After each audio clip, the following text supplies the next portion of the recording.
والصلاة والسلام على أشرف الأنبياء والمرسلين سيدنا ومولانا محمد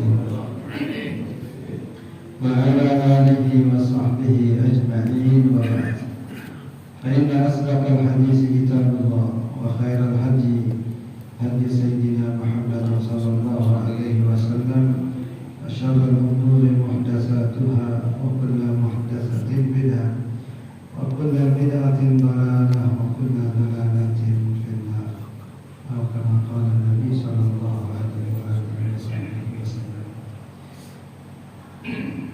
Ma'asyiral muslimin, hadirin para asatidz, para hujjah, hadirat jamaah dimuliakan Allah.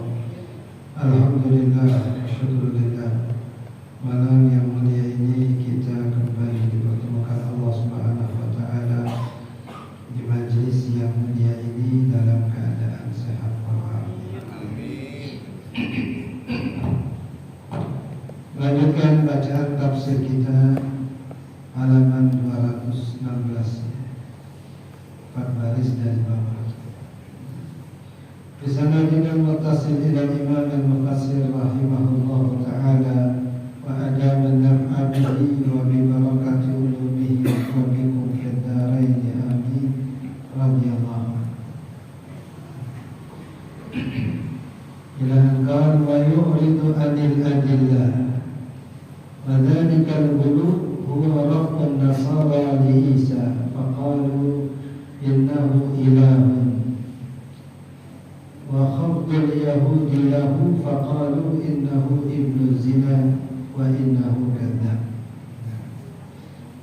Al-Mufassir ingin menjelaskan tentang konsep ghulu. Wala taghlu fi dinikum, janganlah kalian bersikap ghulu pada agama kalian. Yang Nabi SAW isyaratkan nanti akan ada di akhir zaman sekelompok orang yang menjadikan ayat-ayat Quran yang Allah turunkan untuk orang kafir diberlakukan untuk orang Islam. Itu ayat tentang orang kafir, tapi justru diberlakukan kepada kaum muslimin. Ayat syirik, ayat ghulu, ayat bid'ah, ayat al-bara wal-wala atau al-wala wal-bara, yang sebahagian konsep-konsepnya itu justru Allah turunkan mengomentari atau menjelaskan tentang orang-orang kafir. Misalkan Allah Subhanahu wa taala menjelaskan argumentasi orang-orang kafir ketika Nabi SAW menjelaskan tentang sesuatu hukum atau tadi masalah akidah, masalah tauhid, untuk tidak menyembah berhala, untuk hanya menyembah Allah. Di antara alasan yang mereka sampaikan, hadza ma wajadna alaihi aba'ana, ini yang kami dapati dilakukan oleh nenek moyang kami. Ente gak usah musik-musik, ente gak usah berisik. Begini kami dapati nenek moyang kami melakukan, dan kami teruskan, kami ikuti apa yang dahulu mereka lakukan. Nah sekarang kalau kita melakukan sesuatu, karena sebahagian kaum muslimin ini orang awam, lalu hal yang diperselisihkan oleh ulama dia lakukan atau dia ambil sikap, dia ngikutin guru-gurunya. Ketika ditanya, kenapa ente melakukan ini? Misalkan, kenapa ente ziarah kubur? Dia tahu ziarah kubur itu baik, dicontohkan oleh orang-orang tuanya, dicontohkan oleh guru-gurunya. Tapi untuk merincikan dalilnya, dia tak bisa, orang awam. Ente apa dalil ente ziarah kubur? Apaan ya? Dulu dituntut sama orang tua ziarah kubur. Atau dijelaskan sama guru tentang keutamaan ziarah kubur, ada dalilnya, ada nggak ingat, atau mungkin ada belum pernah dengar. Ente tahu ziarah kubur syirik, ente tahu ziarah kubur bid'ah dan seterusnya. Kemudian ketika dikatakan itu ada lakukan karena orang-orang tua dulu ngelakuin. Oh itu mah seperti yang Allah sebut dalam Al-Quran, hadza ma wajadna alaihi aba'ana. Inilah seperti yang kami dapati dilakukan oleh moyang kami, dilakukan oleh orang-orang tua kami. Ini ayat buat orang kafir. Yang dilakukan bukan ngikut-ngikut seperti orang kafir ngikutin nenek moyangnya. Ini ngikutin gurunya yang disamain ngikutin nenek moyang. Ini contoh yang Nabi SAW indikasikan manusia di akhir zaman ayat buat orang kafir dijatuhkan atau diberlakukan buat orang Islam. Kullu bid'atin dhalalah, kullu dhalalatin finnar misalnya. Konsep bid'ah, konsep sunnah, ini kan ada ilmunya. Karena istilah agama itu harus kita rujuk kepada ahlinya. Ada istilah-istilah hadis, kata ulama, ini hadis sahih. Boleh gak kita gunakan istilah sahih itu tidak menggunakan standar ahli hadis? Tidak bisa. Di fikih ada istilah sahih, di hadis ada istilah sahih, nanti di akidah ada istilah sahih. Yang masing-masing cabang ilmu itu menggunakan istilah yang sama, tapi dalam pemahaman yang berbeda. Kalau dalam fikih disebut ibadahnya sahih, artinya memenuhi syarat. Tapi kalau disebut hadisnya sahih, artinya hadis yang oleh ulama dijadikan sebagai hujjah, dijadikan sebagai dalil. Jadi pemahaman sahih di dalam hadis yang memenuhi 5 syarat. Nanti yang sahih dalam bab ibadah yang memenuhi syarat dan rukunnya. Nanti yang sahih dalam bab muamalah itu yang juga memenuhi syarat dan rukunnya. Di bab muamalah ada istilah sahih, di bab ibadah ada istilah sahih, di ilmu hadis ada istilah sahih, di dalam akidah ada akidah sahih, ada akidah batil misalnya. Yang masing-masing itu ada pemahamannya yang berbeda-beda. Tidak bisa kita gunakan istilah hadis dengan pemahaman fikih atau istilah fikih dengan pemahaman hadis. Jadi yang diingatkan oleh Al-Imam Al-Mufassir terkait dengan konsep hulu. Al-Quran mengatakan la taghlu fi dinikum. Janganlah kalian bersikap hulu kepada atau di dalam agama kalian. Ada orang cium tangan sama gurunya itu hulu. Ada orang minum bekas minuman gurunya disebut hulu. Dikatakan berlebihan, dilakukan melampaui batas. Nah, padahal guru sendiri tidak paham istilah ini, istilah akidah, istilah tauhid. Memang apa yang diyakini oleh orang yang minum bekas air minum gurunya misalkan, atau orang yang mencium tangan gurunya, apa keyakinannya ketika mencium tangan? Memang dia meyakini gurunya itu kayak Nabi misalnya, atau dia meyakini gurunya itu seperti Tuhan bisa menentukan baik dan buruk nasibnya misalkan. Tidak ada ya. Dan Nabi SAW sudah menjelaskan semua hal yang dikhawatirkan itu, baik yang dikaitkan dengan sikap kita kepada orang, sikap kita kepada sesuatu ya, sikap kita kepada sesuatu, sikap kepada sesuatu ya. Nabi SAW pernah dalam banyak riwayat mencontohkan sekaligus memperlihatkan kepada para sahabat tentang hal-hal yang di luar nalar mereka ya. Makanan habis, Nabi SAW perbanyak ya. Air sedikit, Nabi perbanyak. Air habis, Nabi kemarin dari jemari-jemarinya. Dan semua itu mereka lihat, mereka saksikan, dan mereka rasakan. Diminum air ini bukan halu, bukan fata morgana. Memang mereka minum air, memang mereka gunakan untuk wudu, bahkan mereka simpan buat persiapan bekal di perjalanan. Sehingga ketika ditanya berapa jumlah kalian ketika itu yang ambil air dari jemari Nabi, dimasukin oleh Nabi ke dalam wadah, kemudian yafur, apa namanya, meluber, yang wudu, yang minum, yang nampung. Ditanya, kampung tuh yang mainin, berapa jumlah kalian ketika itu pasukan itu?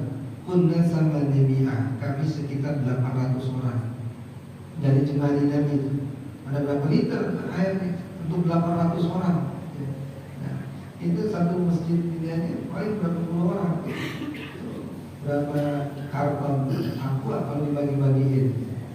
Jadi gambarannya Nabi perlihatkan di hadapan para sahabat. Ya, kan kalau pengen hilang dahaga, dihilangin aja dahaganya, nggak pakai harus demonstrasi begitu. Ya. Atau kalau pengen hilang laparnya, dihilangin aja laparnya, nggak perlu makanan yang sedikit, melimpah. Kan Sayyidina Jabir dan ditanya berapa ketika itu jumlah kalian. Ini ya semua yang ikut perang Khandaq, ikut makan. Bahkan kata beliau, dari gidir yang dibuat makanan itu masih melimpah. Bahkan saya bagi-bagi tetangga gak habis-habis. Bukan yang gali parit itu dapat. Bahkan tetangga juga kedapatan. Tapi gak juga habis, gak juga bahkan kata beliau berkurang aja enggak apalagi habis. Sayyidina Abi Hurairah radhiyallahu anhu itu punya mizwah, jadi wadah buat taruh korma, keranjang yang digantungin di otak. Jadi kalau perjalanan jauh tinggal gadoin aja itu korma. Didoain sama Nabi itu mizwadah beliau. Kata beliau semenjak itu nggak pernah habis isi, nggak pernah refill, nggak pernah isi ulang. Berapa lama? Sampai zaman Sayyidina Utsman. Dari zaman Nabi hidup sampai zaman Sayyidina Utsman. Zaman Sayyidina Utsman, Abu Bakar 2 tahun, Umar 10 tahun, Utsman 12 tahun, hampir 20 tahun. Habis-habisnya jatuh berarakan, dipungutin lagi, habis isinya. Sayyidatina Aisyah radhiyallahu anha cerita, Nabi SAW ketika wafat di dapur itu ada wadah buat gandum, bahasa kita tempat isi beras. Saya ambil berapa bulan Nabi wafat kagak habis-habis. Dia penasaran, dikocok isinya. Semenjak itu habis sudah. Kayak tadi tumpah habis sudah. Yang pakai dilihatin kalau nggak habis, pakai sapu kagak habis-habis nih. Yang pakai penasaran gitu, kagak dipakai-pakai kagak habis-habis. Itu diperlihatkan oleh Nabi SAW kepada para sahabat. Nabi khawatir dengan keimanan mereka. Jadi nanti ente jadi ngiyakinin mizwadah itu jadi syirik ente. Kalau mau makan korma dari pohonnya atau beli sama tukangnya, ngapa mizwadah ini kagak habis-habis isinya? Ngapa tadi tempat gandum kagak kurang-kurang isinya? Nah, kecuali lagi setelah ditublakin Sayyidatina Aisyah radhiyallahu anha. Pulang dari rumah Nabi kemalaman, jalan gelap. Bagaimana bisa nyampe rumah jalanan gelap? Takut nabrak, takut ada binatang buas, takut ini, takut itu. Nabi SAW kotekin kayu, pegang nih di tangan sahabat jadi lampu. Dan pulang sana, pulang. Sampai rumah padam aja itu lampu, expirednya sedikit doang. Tapi gak khawatir itu mereka jadi simpen nih, keramat nih. Sayyidina Muawiyah bin Abi Sufyan ini untuk gambaran bagaimana mereka menyikapi sesuatu dengan santai. Nabi SAW pernah minum dari sebuah wadah diceret, terbuat dari tembikar. Nabi minum dari wadah itu. Sayyidina Muawiyah bin Abi Sufyan tahu, didatangin sahabat Nabi tadi yang punya ceret tadi, ditawar, saya bayarin dah 10.000 dirham, 800 juta.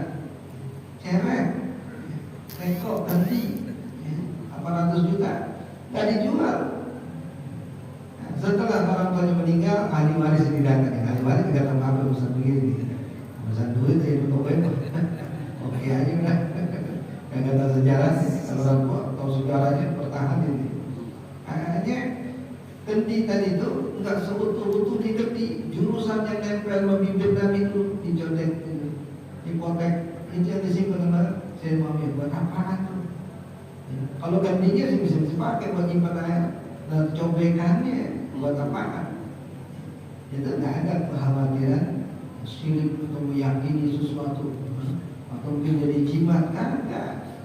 Cuma karena bersentuhan dengan Nabi SAW, dijaga, dipelihara, dihormati, dimuliakan.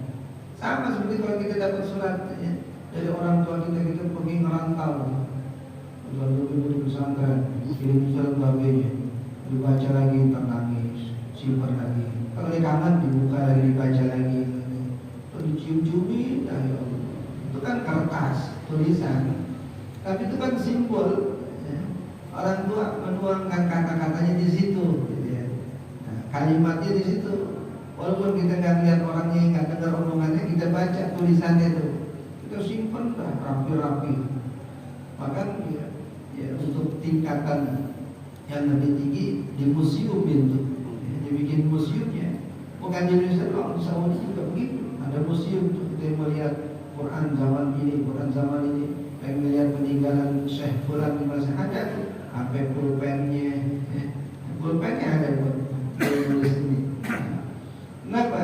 Karena benda itu mengingatkan mereka kepada si pemilik benda. Bukan mengkultuskan, nggak ada mengkultusan. Cuman sejarah doang. Cuma ini ada peninggalan yang dengan melihatnya maka dia mengingatkan kepada si pemilik barang tadi. Makanya jadi menggantikan. Nah, bahkan Sayyidatuna Asma binti Abi Bakar radhiyallahu taala anha, putri Sayyidina Abu Bakar, punya jubah peninggalan Nabi SAW, ya, yang beliau simpan. Itu jubah kan milik orang laki, orang perempuan apa nyimpan jubah laki-laki. Nah, kalau ada orang sakit beliau rendemin jubah tadi, airnya diminumin semua. Al-Quran menceritakan pakaiannya Nabi Yusuf alaihissalam. Ya, kan Nabi Yusuf di Mesir, ayahnya di Palestina. Ketika ada utusan Nabi Yusuf, karena beliau dengar cerita ayahnya jadi buta gara-gara nangis mulu mikirin beliau. Wa biyaddat ainahu minal husni wa huwa kadhib. Memutih matanya karena kesedihan, bahwa kadhib, dalam keadaan menahan rindu yang sangat berat kepada Nabi Yusuf. Akhirnya tak bisa melihat. Kata Nabi Yusuf alaihissalam kepada utusan ini bawa baju saya, fa'alqi ala wajhi abi ya'ti basira. Nanti kalau tidak nyampe, ente taruh baju itu di wajah ayah kane, niscaya dia bakal bisa langsung melihat. Emang nggak bisa. Ini kan Nabi nih, Yusuf alaihissalam, dan ayahnya juga Nabi Yakub alaihissalam. Nggak bisa doa, ya Allah hilangin kebutaan saya gitu. Sampai pakai wasilah baju. Ini tawasul dengan benda orang soleh. Nabi Yusuf membuat kepastian, yakni basira, pasti ayah saya bisa melihat lagi. Memang siapa dia bisa mastiin sesuatu? Dia nggak ada, bajunya dong dikirim. Ente letakin di wajah, baju di atas wajah ayah anda, yakni basira, itu jawabannya. Yakni basira, pasti kalau bahasa Arab itu, pasti ayah anda bisa melihat. Pasti dari mana itu memastikan perkara baik? Dan apa hubungannya mata yang buta dengan baju? Kali kalau diolesin salam, kalau dikasih apa bisa gini gitu. Jadi baju dirulubin begitu. Karena kebutaan itu berawal dari kerinduannya. Dan baju itu mewakili aromanya si pemilik baju ada di situ. Ini bukan baju baru nih, baju yang memang dipakai oleh Sayyidina Yusuf alaihissalam. Dan Allah ceritain dalam Al-Quran urusan baju ditempokin di muka, Allah ceritain di dalam Al-Quran. Dan bahasa pengantar Nabi Yusuf alaihissalam juga Allah rekamkan di dalam Al-Quran. Fa'alqih ala wajhi abi ya'ti basira. Nanti ente tumpekin baju ini di wajah ayahku, niscaya dia bakal bisa melihat.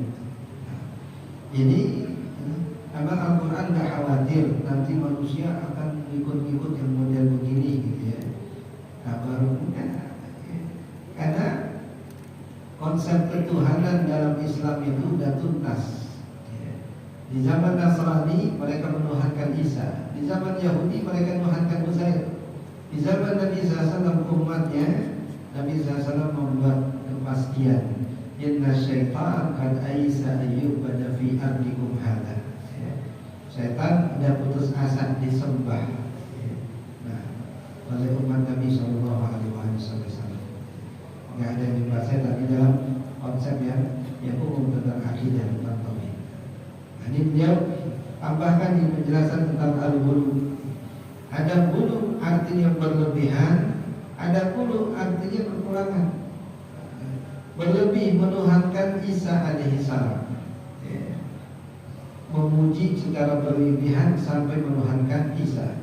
Menghina Nabi Isa secara berlebihan sampai mengatakannya anak zina. Itu dilakukan oleh Yahudi. Kalau Nasrani menuhankan, kalau Yahudi menistakan dan menghinakan. Dari mana ada anak gak ada bapaknya? Zina itu. Jangan-jangan Siti Maryam diam-diam dia berzina. Akhirnya dibuatlah.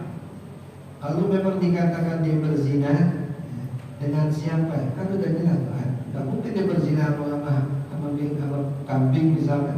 Pasti sama orang. Nah, orangnya siapa? Harus dicari itu kambing hitamnya. Jangan ada kaitan sesuatu dengan sesuatu, tetapi yang dikaitkan fiktif nggak ada. Berzina nih, ya siapa dong? Kita harus tunjuk orang.